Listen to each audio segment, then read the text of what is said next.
The cold darkness of space stretched endlessly around the massive fleet of ships. Thousands of vessels drifted through the void like broken pieces of a shattered dream. Inside these ships, millions of beings called the Kethmori waited for a miracle that might never come. Captain Zarathek stood on the bridge of the flagship Eternal Hope, watching the stars through the main screen. Her 6 arms hung limp at her sides, and her usually bright blue skin had turned a sickly gray color, the same gray that had spread through their entire population over the past 3 years. "Captain," called her second officer Veltar. His voice was weak like everyone else on the ship. "The food supplies on ships 7 through 12 are completely gone.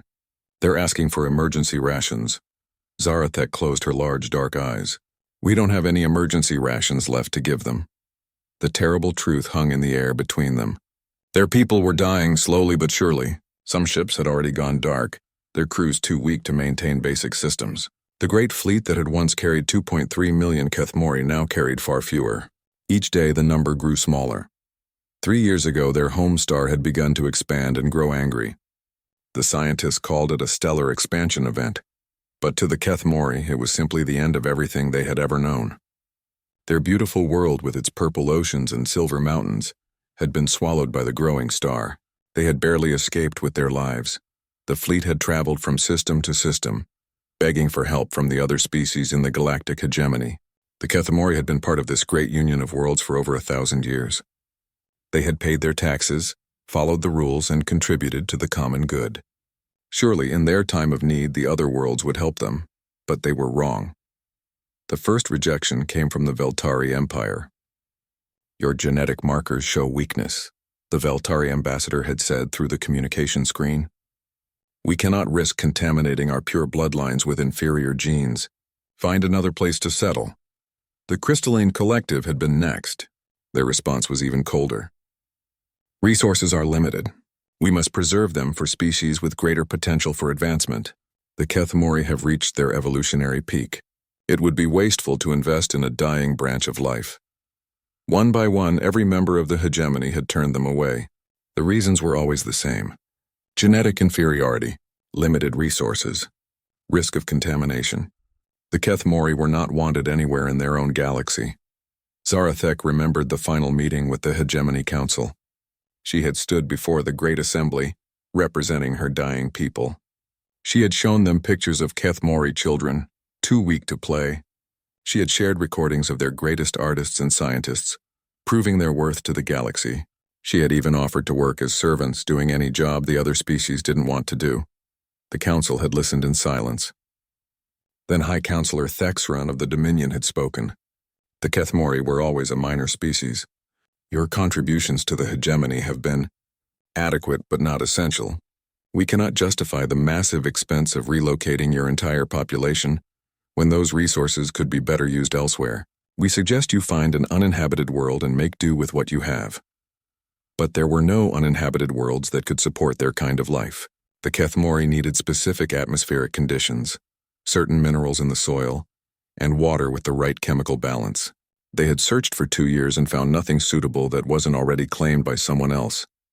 Now their ships were failing one by one. The engines that had carried them across the galaxy were breaking down. Life support systems were failing. The hydroponic gardens that grew their food had been destroyed by power failures and neglect. They were out of spare parts, out of fuel, and almost out of hope. "Captain," Veltar said softly, "the long-range sensors have detected something." Zarathek turned to face him. "What kind of something?" "A system with 9 planets. The 3rd planet shows signs of life. There are energy signatures that suggest a civilization, but—" Veltar paused, checking his readings again. "It appears to be a very primitive one. They've barely begun to explore their own solar system." "How primitive?" Zarathek asked. "Chemical rockets, basic satellites, maybe some space stations. They're nowhere near faster than light travel. According to our databases, they're not even members of the hegemony. They might not even know the hegemony exists." Zarathek stared at the readings on her screen. A primitive world meant primitive people. Primitive people usually meant they would be afraid of aliens. Afraid aliens often meant violence. But what choice did they have? "What do we know about this species?" she asked. Veltar worked his console for a few minutes. "Very little. The galactic survey teams classified them as unsuitable for contact about 50 of their years ago. The report says they're aggressive, tribal, and prone to warfare among themselves. They call themselves humans and their world Earth. Aggressive and tribal, Zarathek repeated. That doesn't sound promising. No, Captain, but... Veltar hesitated. We're receiving emergency signals from 6 more ships. Their life support is failing. We have maybe 2 weeks before those ships go completely dark. Zarathek looked out at the stars again. Somewhere among them was a small, blue world full of creatures that the galaxy had written off as too primitive and too violent to matter. But it was the only world within reach that might possibly help them. She thought about her daughter, Kirathek, who was sleeping in the medical bay. The little girl was only 8 years old, but she looked like an old woman because of malnutrition. She thought about the thousands of other children on the fleet, all slowly fading away like dying stars. Set course for this Earth. Zarathek said finally, Captain, are you sure? These humans might attack us on sight. They might not have the technology to help us even if they wanted to. Veltar, we're already dead if we stay here. At least this way we have a chance. Maybe these humans will surprise us. Veltar nodded and began entering commands into the navigation system. The great fleet slowly turned, its thousands of ships moving like a school of fish in the cosmic ocean. Their destination was a tiny blue dot that most of the galaxy had ignored. As the ships began their journey toward Earth, Zarathek sent out a message to all the vessels in the fleet. My people, we travel now to an unknown world inhabited by an unknown species. They are primitive by galactic standards, but they are our only hope. Prepare your hearts for whatever we might find. Prepare your minds for the possibility that these beings might be our salvation, or they might be our final chapter. Either way, we face it together as we always have. The message was received by millions of Kethmori across the fleet. In the dark corridors of dying ships, weak voices whispered prayers to their ancestors. Children asked their parents what humans might look like. Adults tried to imagine what kind of reception they might receive from a species that had never seen aliens before. The great fleet drifted onward through space, carrying the last hope of an entire civilization toward a small world that didn't even know they were coming. Behind them, the vast emptiness of space swallowed their former path. Ahead of them lay the unknown, and the slim possibility that somewhere in the universe, there existed beings who might care about strangers in need. The journey to Earth would take several more weeks, even at their maximum speed. For the Kethmori, it would be the longest weeks of their lives. Dr. Sarah Chen was drinking her morning coffee at the International Space Monitoring Station when the alarms started screaming. She nearly dropped her mug as red lights flashed across every screen in the control room. What's happening? She called out to her colleague, Marcus Rodriguez, who was frantically typing at his workstation. We're getting massive readings from the outer solar system, Marcus replied, his voice tight with tension. Thousands of objects all moving together in formation. They're definitely not asteroids. Sarah rushed to her station and pulled up the data. Her breath caught in her throat. The objects were clearly artificial. Massive ships of unknown design moving in organized patterns that no natural phenomenon could explain. How long until they reach Earth orbit? She asked, at their current speed. About 18 hours. Sarah reached for the emergency phone that connected directly to the United Nations Space Council. This was the moment every astronomer had both dreaded and hoped for their entire careers. First contact with alien life. Within 2 hours, emergency meetings were taking place in every major capital on Earth. Presidents, prime ministers, and generals gathered around conference tables, staring at the same impossible images that Sarah and Marcus had discovered. At the UN headquarters in New York, Secretary General Anna Volkov stood before the emergency assembly. Representatives from every nation on Earth filled the Great Hall, their faces showing a mixture of fear, excitement, and confusion. Ladies and gentlemen, Volkov began, we are no longer alone in the universe. A large alien fleet is approaching our solar system. We have 18 hours to decide how humanity will respond to this historic moment. The debates that followed were intense. Some representatives demanded that Earth's military forces prepare for war. Others argued for peaceful contact. A few suggested hiding and hoping the aliens would simply pass by. But then something unexpected happened. The aliens began broadcasting. The message came through on every radio frequency simultaneously. At first it was just strange sounds, musical tones and rhythmic patterns that meant nothing to human ears. But Earth's computers were already working to decode the transmission. Dr. Jennifer Walsh, a linguistics professor at Cambridge University, had been rushed to the UN building to help with translation. She stood at a podium, reading from the preliminary translation that her team had prepared. "The message appears to be a distress call," she announced. "They're asking for help. They say their people are dying and they have nowhere else to go." The hall fell silent. This wasn't the invasion that many had feared.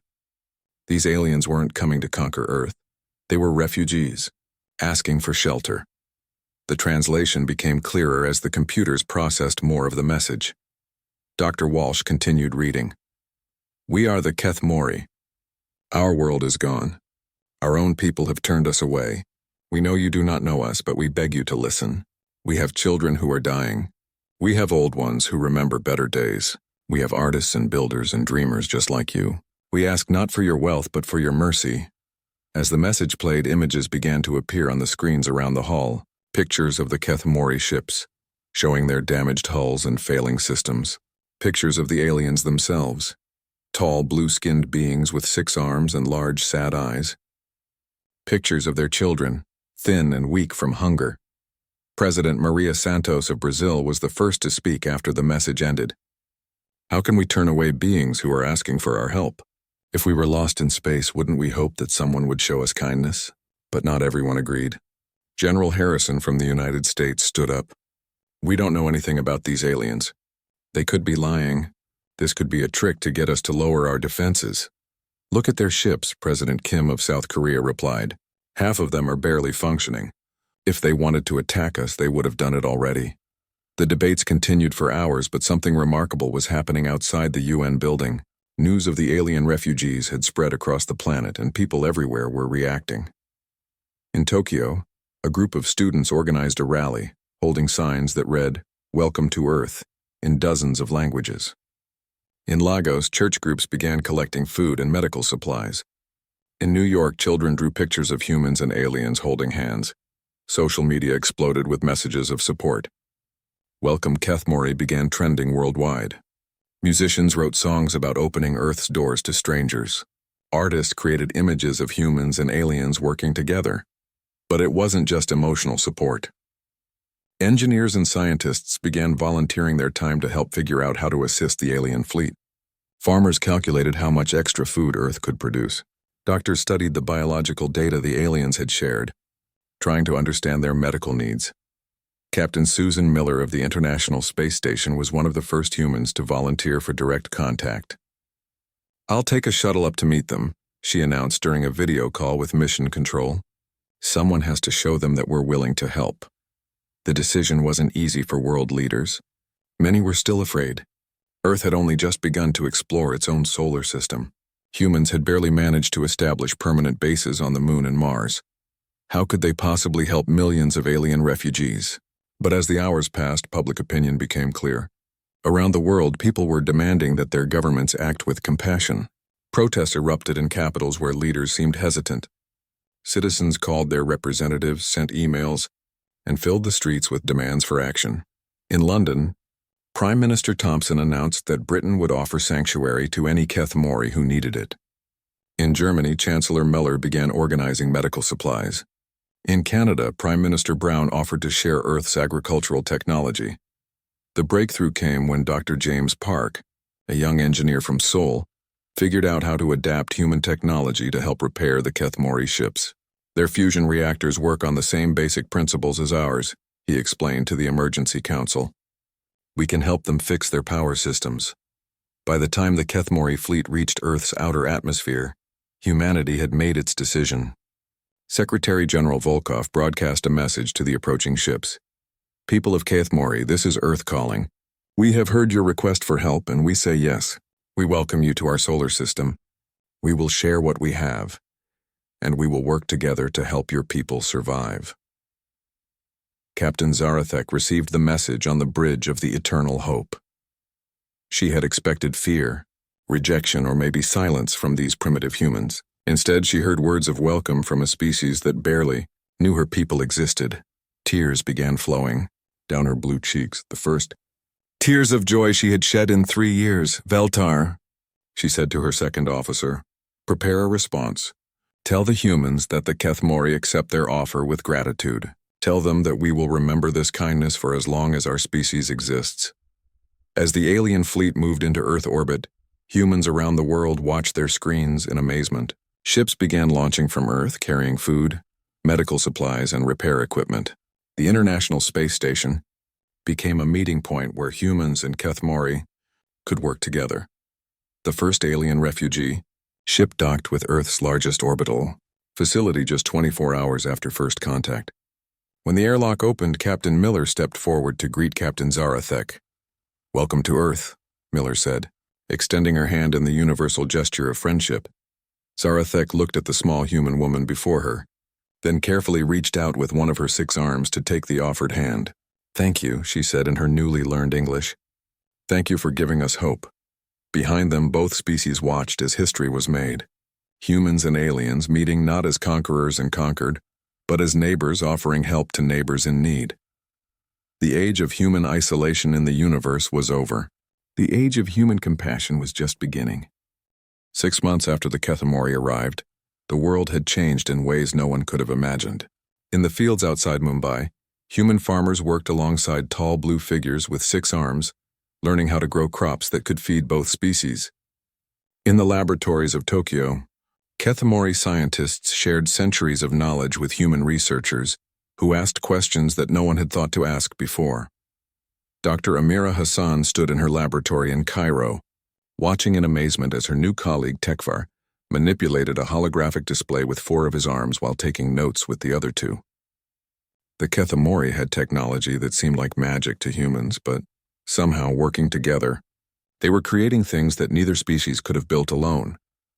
I still don't understand how you made the quantum processor stable, Amira said, studying the device they had built together. According to everything we know about physics, it should have collapsed within minutes. Tekvar's large dark eyes sparkled with something that looked like amusement. Your human minds think in straight lines, he explained in his careful English. You see problem, you find direct solution. We think in circles and patterns that connect. But your straight thinking makes our circle thinking stronger. It was a conversation happening all over Earth. Humans and Kethmori were discovering that their different ways of thinking created incredible results when combined. The aliens had brought advanced technology, but human creativity and determination were finding ways to improve it that amazed everyone. In the Australian outback, engineer Lisa Chang was working with a team of Kethmori to build a new type of solar collector. The aliens had the science, but Lisa had an idea that they'd never considered. What if we don't just collect the energy? She asked, sketching her concept on a tablet. What if we store it in a completely different way? The Kethmori engineer Zelnara looked at the human's design and slowly nodded. This is impossible, she said, but also brilliant. We must try it. 3 weeks later, their experimental solar collector was producing twice as much energy as anything either species had built before. Similar breakthroughs were happening everywhere. In the oceans, human marine biologists and Kethmori specialists were developing new ways to farm the seas. In space, human pilots and alien engineers were building ships that could travel farther and faster than ever before, but the most remarkable changes were happening in the communities where humans and Kethmori lived together. In New Zealand, the town of Brightwater had welcomed 300 Kethmori refugees. At first, the locals had been nervous. The aliens were so different, their blue skin, their extra arms, their strange foods, and their musical language that sounded like singing. But children, as children do everywhere, had been the first to break down the barriers. 8-year-old Tommy Williams had been playing in the park when he met Kirathek, Captain Zarathek's daughter. The little Kethmori girl had been sitting alone on a bench, watching the human children play but too shy to join them. Tommy had walked over and offered her his soccer ball. Want to play? He asked. Kirathek had looked at the round object with curiosity. How does one play with this sphere? Like this, Tommy had said, kicking the ball gently toward her. What happened next became legendary in Brightwater. Kirathek had used all 6 of her arms to catch the ball, spin it, and then juggle it in ways that made Tommy's eyes grow wide with wonder. Soon, Other children had gathered around, and they were all learning a new game that combined human soccer with Kethmori juggling techniques. Within a month, the children of Brightwater had invented 5 new sports that required both human and Kethmori players to work together. The adults, watching their children play and laugh together, began to realize that maybe differences weren't something to fear, they were something to celebrate. In the city of São Paulo, street artist Carlos Mendoza was working with Kethmori artist Ventala to create a mural that told the story of both species. Carlos brought his knowledge of human history and culture, while Ventala shared the traditional art forms of her people. "Your colors are so bold," Ventala said, watching Carlos spray paint a brilliant red sunset. "We have always used soft blues and greens. But this makes the heart sing louder." "And your patterns," Carlos replied, trying to copy the intricate geometric designs that Ventala created effortlessly. "They're like music made visible. I've never seen anything so beautiful." Their mural, when finished, became one of the most photographed artworks in the world. It showed humans and Kethmori hands reaching toward each other across a starfield, with Earth and the destroyed Kethmori homeworld shining together in the background. But it wasn't just art and technology that were changing. The Kethmori were teaching humans new ways to think about community and cooperation. In the refugee settlement outside Stockholm, Dr. Eric Johansson was studying how the Kethmori organized their society. What he discovered amazed him. "They don't have leaders the way we do," he explained to his colleague Dr. Sarah Kim. "Instead of one person making decisions for everyone, they have councils where every voice is heard. But it's not just voting. They actually listen to each other until they find solutions that work for everyone." Dr. Kim nodded, watching a group of Kethmori discuss how to organize their new community center. "Look how they're including the children in the conversation. And the elderly, even the ones who can barely speak our language yet." Some human communities began adopting Kethmori decision-making methods. Town halls became longer but more productive. Families found new ways to solve conflicts. Schools started teaching children how to listen with their hearts as well as their minds. Meanwhile, the Kethmori were learning human concepts that were equally revolutionary for them. The idea of individual creativity, of one person having a unique vision and pursuing it even if others didn't understand, was foreign to their culture but incredibly exciting. Salthik, a young Kethmori who had always felt different from his people, discovered human music and fell in love with the guitar. His first concert, held in a small club in Nashville, brought tears to the eyes of everyone who heard him play. He combined the mathematical precision of Kethmori musical theory with the emotional power of human blues, creating something entirely new. "In my old world," he told the audience, "I would have been told to play only the traditional songs in the traditional way. Here you told me to play what was in my heart. This is a gift I never knew existed." But perhaps the most important change was happening in the children. Human and Kethmori kids who grew up together were developing abilities that amazed their parents. They could solve problems by thinking both in human straight lines and Kethmori circles. They could see patterns that adults missed. They could imagine solutions that neither species had ever considered. In the international schools that had been established for mixed human Kethmori classes, teachers were reporting breakthroughs in mathematics, science, and art that challenged everything they thought they knew about learning. "These children are going to change the universe," said Dr. Maria Santos, the director of the São Paulo International Academy. "They're not just human or Kethmori, they're something new. Something better." As the first year of coexistence drew to a close, both species had been transformed. Humans had gained access to technologies that would revolutionize their civilization. The Kethmori had found not just shelter, but a new home where their culture could grow and change in ways it never could before. But most importantly, both species had discovered that the universe was less lonely than they had thought. In helping each other, they had found something precious that neither had possessed alone. Hope for a future that would be better than anything either could build by themselves. Unknown to them, far across the galaxy, the hegemony was watching with growing concern. Reports of rapid advancement in the Sol system were filtering back to the Galactic Council. The primitive humans and the inferior Kethmori were supposed to be struggling to survive, not thriving together. Soon the hegemony would decide that this experiment in compassion had gone too far. The warning came from the Deep Space Monitoring Station on Pluto. Commander Rachel Torres was finishing her night shift when the sensors detected something that made her blood run cold. Ships were approaching the Sol system, not the gentle, damaged vessels of the Kethmori, but massive military cruisers that radiated power and menace. "Get me Earth Command immediately," she ordered her communications officer. "Priority Alpha. We have incoming hostiles."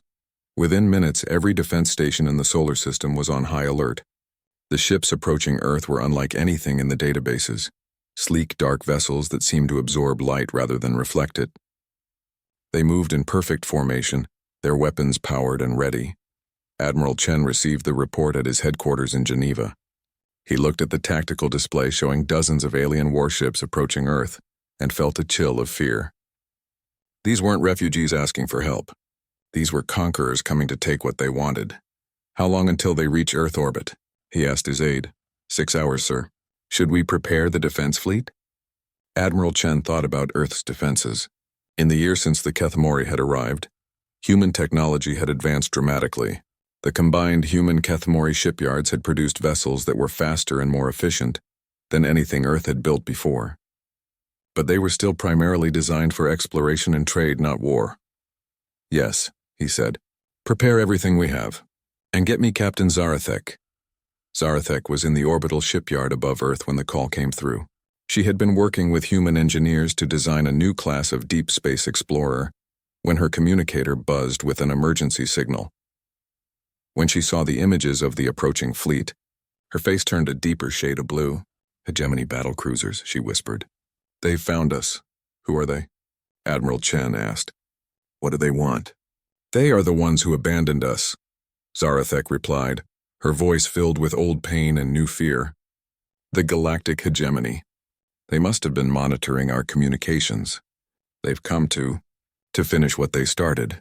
The Hegemony fleet stopped just outside Earth's defensive perimeter. A communication channel opened and the face of High Counselor Thexaron appeared on screens across the Sol system. He was a tall, thin being with gray skin and cold, calculating eyes. "Primitive humans," he began, his voice carrying across space with arrogant authority. "You have interfered with Hegemony business by harboring genetic inferiors. The Kethmori are diseased creatures that were rightfully expelled from civilized space. You will surrender them to us immediately for proper disposal." Admiral Chen felt his anger rising. "Disposal? These are living beings, not garbage. They are contaminated specimens that threaten the genetic purity of the galaxy," Thexran replied coldly. "You cannot understand such matters. Your species is barely above animal level in development. Stand aside and let your betters handle this situation." "And if we refuse?"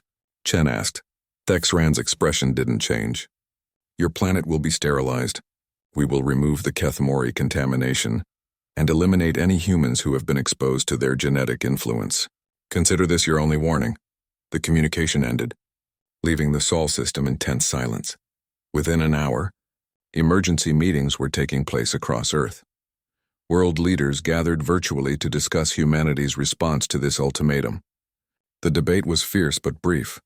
President Santos of Brazil spoke for many when she said, "We cannot hand over our friends to these monsters. The Kethmori are part of our community now. We protect our own." Prime Minister Thompson of Britain agreed. "If we surrender the Kethmori now, what's to stop the Hegemony from deciding that humans are also genetically inferior? We make our stand here together." But the military situation looked hopeless. Earth's combined human Kethmori fleet consisted of 37 ships, most of them designed for peaceful purposes. The Hegemony had brought over 200 warships, each one capable of destroying entire cities. That's when Tekvar, the Kethmori scientist who had been working with Dr. Amira Hassan, made a suggestion that changed everything. "The Hegemony thinks like the Hegemony has always thought," he said during an emergency science council meeting. "They believe in overwhelming force and showing superior power to make enemies surrender. They do not understand human thinking." "What do you mean?" Dr. Hassan asked. "Humans do not think like other species," Tekvar explained. "You do not accept that something is impossible just because someone tells you it is impossible. You find ways around problems instead of just using more force to break through them." Dr. James Park, the engineer who had first helped repair Kethmori ships, suddenly understood. "You're talking about asymmetric warfare. David versus Goliath." "I do not know these names," Tekvar said. "But I know that humans are very good at making impossible things happen." Within hours, a desperate plan began to take shape. It wasn't based on matching the hegemony's firepower. Earth couldn't do that.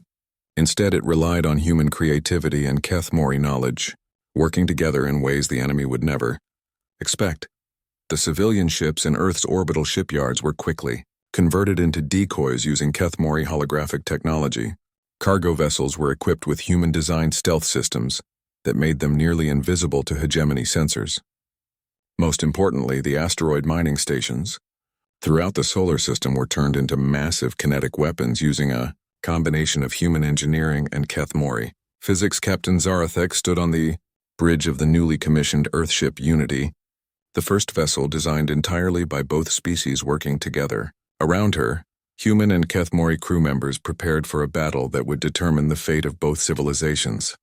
"Captain Chen," she said, speaking to the human admiral through the communication system, "my people chose exile rather than bow to hegemony tyranny.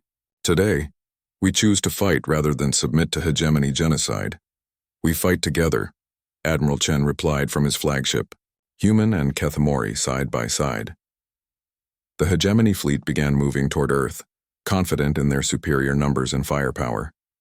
High Counselor Thexron expected the primitive humans to surrender quickly when they saw the massive force arrayed against them.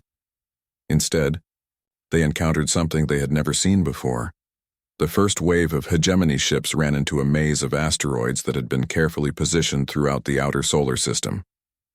Each asteroid had been equipped with human guidance systems and Kethmori power cores, turning them into massive guided missiles that struck with the force of nuclear weapons.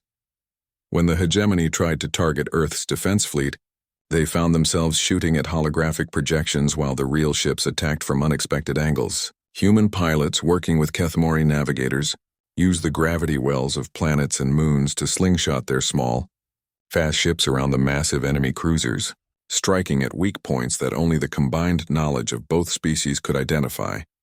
But the most shocking moment came when the hegemony's flagship moved to bombard Earth directly. As Thexron prepared to demonstrate his power by destroying a human city, every satellite in Earth orbit suddenly activated defensive systems that nobody knew existed. The orbital defense grid that Earth and the Kethmori had built together was unlike anything in the galaxy. Instead of massive energy weapons, it used thousands of small, precise systems that worked in perfect coordination. When the hegemony flagship fired, its planet-killing beam was scattered, absorbed and redirected harmlessly into space. "Impossible," Thexran whispered, staring at his tactical displays. "How are they doing this?" His tactical officer looked up from his console, confusion clear on his face. "Sir, their defense system appears to be learning. It's adapting to our weapons in real time." For the first time in centuries, the hegemony was facing an enemy that refused to fight by their rules. These humans and their Kethmori allies weren't trying to win through superior force. They were winning through superior cooperation, creativity, and sheer stubborn determination. The battle for Earth had begun, and the galaxy would never be the same. The battle for Earth raged for 3 days. High Counselor Thexron had expected a quick victory over the primitive humans and their refugee allies. Instead, he found himself trapped in a nightmare of unconventional warfare that his military academy had never prepared him for. On the second day, his flagship was attacked by a converted garbage scow that had been invisible to their sensors until it was close enough to ram them. The impact barely scratched the massive hegemony vessel, but the garbage scow had been filled with a mixture of human-computer viruses and Keth-Mori data parasites that infiltrated their systems and began causing chaos throughout the fleet. "Sir," his communications officer reported, 17 of our ships are reporting system failures. Their weapons are targeting each other, and their navigation systems think they're in the wrong solar system." Thexron slammed his fist on his command chair. "How is this possible? They're primitives." But Captain Zarathek, watching the battle from the bridge of the Unity, understood what her former oppressors could not.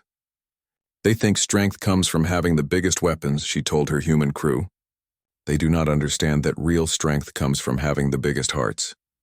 The turning point came on the third day, when the hegemony fleet tried to retreat and regroup. They found their path blocked not by warships, but by something unprecedented in galactic history. Every ship in the Sol system that could fly had joined the battle. Cargo haulers, passenger liners, research vessels, mining ships, and even luxury yachts formed a wall between the hegemony fleet and the edge of the solar system. Most of these ships had no weapons at all, but they flew in formations that made it impossible for the enemy to pass without destroying civilian vessels. Dr. Amira Hassan was aboard a research ship that had been converted into a communications hub.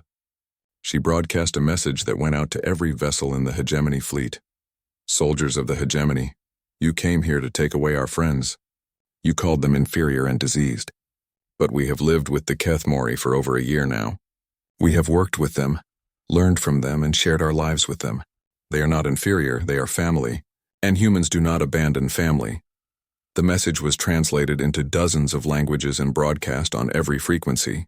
But more importantly, it carried something the hegemony soldiers had never heard before in their rigid, hierarchical society, the voices of ordinary people standing up for what they believed was right. Among the hegemony fleet, something remarkable began to happen.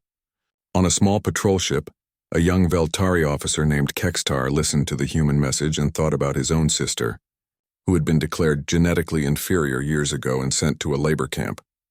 He had never spoken against it because questioning the hegemony was forbidden.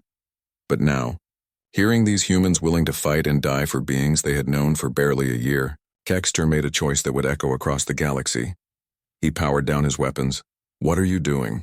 his captain demanded. "I will not fire on beings who show such courage," Kextar replied. "I will not destroy people who defend their friends." Within hours, other ships in the hegemony fleet began powering down their weapons as well. Not many at first, just a few individuals who had been touched by doubts they had never dared to voice. But in a rigid military structure, even a few defections created cracks that spread quickly. High Counselor Thexaran watched his perfect fleet beginning to fall apart and felt something he had never experienced before. Fear. Not fear of death, he had faced that in battles before. Fear that everything he believed about the natural order of the universe might be wrong. "Sir," his tactical officer reported, "we're receiving a message from the humans. They're offering to negotiate," Thexaran sneered. "They're ready to surrender. Put them through." But the face that appeared on his screen wasn't that of a defeated leader begging for mercy. It was Admiral Chen, flanked by Captain Zarathek and representatives from both species. "High Counselor," Admiral Chen began, "we have a proposal for you." "You are in no position to make proposals," Thexaran replied coldly. "Surrender the Kethmori and we will allow your species to continue existing." "Actually," Admiral Chen said calmly, "I think you'll find that we are in a very good position indeed. You see, while you've been trying to destroy us, we've been busy talking to your own people." The screen split to show images from across the galaxy. On dozens of worlds that belonged to the hegemony, beings who had been classified as inferior were rising up against their oppressors. The message of Earth's stand had spread through underground networks that the hegemony didn't even know existed. "Impossible," Thexaran whispered. "The Zephyrian workers on Tau Ceti Prime have declared independence," Admiral Chen continued. "The aquatic peoples of the tidal worlds have stopped producing the crystals your ships need for faster-than-light travel. The mining clans of the asteroid fields have seized control of the mineral supplies that feed your industrial worlds." Captain Zarathek stepped forward. "You taught the galaxy that the strong should rule over the weak. But you never asked what would happen if the weak decided they were actually strong. On world after world, species that had been dismissed as inferior were discovering that they outnumbered their oppressors by millions to one. The hegemony's power had always depended on keeping these groups isolated and convinced of their own worthlessness. But Earth's example had shown them something different. Thexaran's communications officer looked up from his console with terror in his eyes. "Sir, we're losing contact with over 60% of our territory. The uprisings are spreading faster than we can respond to them." The High Counselor stared at the reports flooding in from across his crumbling empire. How had it happened so quickly? How had these primitive humans and worthless refugees managed to destroy in days what the hegemony had built over centuries? The answer came from an unexpected source. Kextar, the young Veltari officer who had first powered down his weapons, sent a message that was broadcast to every ship in both fleets. High Counselor, I have served the hegemony all my life. I believed in our superiority, our right to rule over others, but watching these humans fight to protect beings they barely know has shown me something I never understood before. Strength is not about having power over others. Strength is about using your power to protect others. Other voices joined his. Soldiers, officers, even some ship captains began broadcasting their own messages of defiance against the regime they had served. The hegemony fleet didn't dissolve, it transformed, as its members chose to become part of something new, rather than defenders of something old and cruel. High Counselor Thexran found himself alone on his flagship's bridge, abandoned by his own crew. Through the windows he could see human and Kethmori ships approaching, but they weren't coming to attack. They were coming to offer him the same thing they had offered every enemy, a chance to choose a different path. Admiral Chen's voice came through the communication system one final time. High Counselor, you have a choice. You can continue fighting for a system based on fear and oppression, or you can help us build something better, something based on cooperation and mutual respect. Thexran looked at his tactical displays, showing the complete collapse of everything he had spent his life building. Then he looked at the images from Earth, showing humans and Kethmori working together, celebrating together, living together as equals. For the first time in his long life, he wondered what it would be like to be part of something that created instead of something that destroyed. 6 months later, the former High Counselor Thexran stood in the assembly hall of the newly formed Galactic Cooperative. Representatives from hundreds of species filled the chamber, not just the former rulers, but beings who had never been allowed to speak before. Captain Zarathek, now Admiral Zarathek of the joint Earth-Kethmori fleet, was giving the opening address. Today we begin a new age, she said. An age where no one is abandoned, where no one is left behind, where strength is measured not by what you can take, but by what you can give. In the audience, human children sat next to young beings from dozens of different worlds. They played games that combined the rules of multiple species, spoke languages that mixed words from across the galaxy, and dreamed dreams that no single species could have imagined alone. Earth had become more than just a refuge for the abandoned Kethmori. It had become the heart of a new kind of civilization, one that believed the universe was big enough for everyone, and the differences were something to celebrate rather than something to fear. The age of the hegemony was over. The age of cooperation had begun.